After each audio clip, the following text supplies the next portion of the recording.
অতনু গাড়ি থেকে নেমে মায়ের সুটকেসটা নামিয়ে মাকে আস্তে আস্তে ধরে ধরে নামালো। ভাড়া মিটিয়ে মায়ের একটা হাত ধরে ভেতরে নিয়ে গেল। না, নিজের বাড়ির ভেতরে না, একটা বৃদ্ধাশ্রমের ভেতরে। বেশ মোটা টাকা ডোনেশনও করেছে সেই বৃদ্ধাশ্রমে। আজ সে তার মাকে এখানে রেখে তার পৈতৃক বাড়ি বিক্রি করে একেবারের জন্য বিদেশে চলে যাবে। নিউ ইয়র্কে তার পাকাপোক্ত চাকরি আছে। তাছাড়া এদেশে চাকরির যা অবস্থা তা আর বলার নয়। মাও কোনোদিন ওই দেশে চলাফেরার সাথে পাল্লা দিয়ে চলতে পারবে না। তাই এটাই ভালো যে মাকে বৃদ্ধাশ্রমে রেখে সে ফিরে যাবে ওই দেশে। গত মাসে বাবার গত হওয়ার পর ভারতে ফিরে তার বাবার শেষ কার্য সম্পন্ন করেছে সে। মা একা একা ওই বাড়িতে কি করেই বা থাকবে। এসব অনেক সাতপাঁচ ভেবে সে ইন্টারনেটে খুঁজে পেল এই বৃদ্ধাশ্রমের ঠিকানা। দুদিন আগে এসে কথা বলে গিয়েছিল সে। আজ মাকে দিতে এসেছে শুধুমাত্র। মা, এই ঘরটাই তোমার। এমনিতে সবাইকে আলাদা ঘর দেওয়া হয় না, তবে আমি মোটা টাকা ডোনেশন দিয়েছি, তাই তোমার জন্য আলাদা ঘর দিয়েছে। অন্যান্য কিছু জনেরও আলাদা ঘর আছে যারা টাকা ডোনেট করেছে। তুমি কিন্তু সাবধানে থেকো। আমার ফোন নাম্বারগুলো সব ওদের কাছে দেওয়া রয়েছে। আর এই তোমার নীল ডায়েরিতে সব দরকারি ফোন নম্বরগুলো লিখে দিয়েছি। আসছি তাহলে, ভালো থেকো। এক নিঃশ্বাসে বলে গেল অতনু। তুই ফিরে যাওয়ার আগে একবার আমার সাথে দেখা করে যাবি বাবা? চোখের কোণায় জল এনে মা জিজ্ঞেস করল অতনুকে। আমার বোধহয় সময় হবে না মা। তাছাড়া অতগুলো দিন ছুটি নিলাম কাজ থেকে। বস নেহাতি ভালো বলে এতদিন ছাড়ল। বাড়িটা বিক্রি হলেই চলে যাব। তোমার আর আমার যে জয়েন্ট অ্যাকাউন্ট আছে সেটাই টাকা ফেলবো। দরকার পড়লে কাউকে নিয়ে গিয়ে টাকাটা তুলে নিও। আসছি। কোনো রকমে তাড়াহুড়ো করেই বেরিয়ে পড়ল অতনু। আজ আবার বিকেলে বাড়ি দেখতে লোক আসবে, তাই তাড়াতাড়ি ফিরতে হবে তাকে। ফোনে একটি ক্যাব বুক করল। 5 মিনিটের মধ্যে গাড়ি চলে এলো। গাড়ির সামনে দরজা খুলে বসতে যাবে এমন সময় দেখল ড্রাইভারের পাশের সিটে একটা রংবেরঙের ফুলের গুচ্ছ এবং একটি সোনালি রঙের প্লাস্টিকে মোড়ানো উপহার। অগত্যা পেছনেই বসে পড়ল। অনেকটা পথ যেতে হবে, এদিকে হাতে একদম সময় নেই। গাড়ি চলতে শুরু করল। গাড়ির যে চালক তার খুব একটা বয়স না, এই 20-র ঘরেই হবে। এতটা পথ চুপচাপ তো আর যাওয়া যায় না, তাই অতনু নিজেই কথা শুরু করল। কারো জন্মদিন বুঝি? কৌতূহলী সুরে বলল অতনু। অ্যাঁ?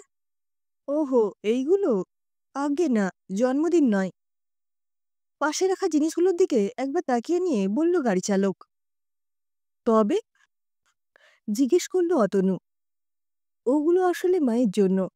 আজ যে মাতৃদিবস, তাই মায়ের জন্য যথাসাধ্য এই ফুলগুলো কিনলাম।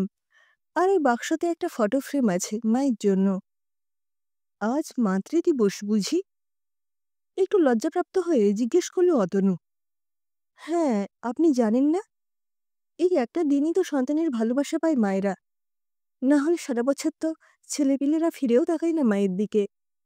জানেন, আমিও ওইসব সন্তানদের মতোই ছিলাম, অবাধ্য, মায়ের কথা শুনতাম না। মা যখন কোনো কিছুতে বাধা দিত খুব স্বার্থপর মনে হতো মাকে। তবে একদিন বুঝতে পারলাম নিজের ভুলটা, যখন মা আমাকে বাঁচানোর জন্য নিজের বুকে একটা গুলি নিয়ে নিল। গুলি? মানে? কাঁপা কাঁপা গলায় ভয়ে ভয়ে জিজ্ঞেস করল অতনু। ভয় পাবেন না, আসলে কিছু ভুল মানুষের সাথে পরিচয় হয়ে গিয়েছিল। তাদের সাথে মিশে নানা খারাপ কাজ করতে লাগলাম। জুয়ায় টাকা লাগানো, লোকজনদের হুমকি দেওয়া, এরকম অনেক খারাপ কাজ। এমনকি ড্রাগের লেনদেনও ছিল।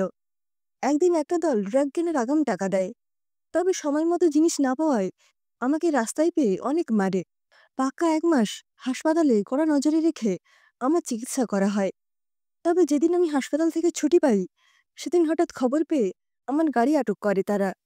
গাড়ি থেকে যেই নেমেছি অমনি ওদের দলের নেতা আমার দিকে লক্ষ্য করে বন্দুক ধরে। নানা তর্ক বিতর্কের পর হঠাৎ গুলি চালায় সে, কিন্তু সেগুলি আমার গায়ে লাগার আগেই আমার মা আমাকে উদ্দেশ্য করে গুলি নিজের শরীরে নিয়ে নেয়। একটা অস্বস্তিকর নীরবতা ঘিরে ধরল গাড়িটাকে। সত্যি, মায়েরা চিরকাল এমনই হয়। এখন কেমন আছেন তোমার মা? একটা দীর্ঘশ্বাস ফেলে জিজ্ঞেস করে অতনু। মা আর বেঁচে নেই। ওই ঘটনায় আমি আমার মাকে হারিয়ে ফেলি। তবে জীবনের সবচেয়ে বড় শিক্ষাটা পাই, সৎ পথের ডাল ভাত ও অসৎ পথের মাংস ভাতের চেয়ে ঢের ভালো। মায়ের জন্য নতুন ফটো ফ্রেম কিনলাম। মায়ের বাঁধানো একটা ছবি ঘরে টাঙিয়ে রাখব। নতুন বাড়ি করেছি।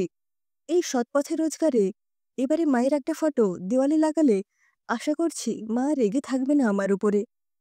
কিছুক্ষণ আর কেউই কিছু বলল না।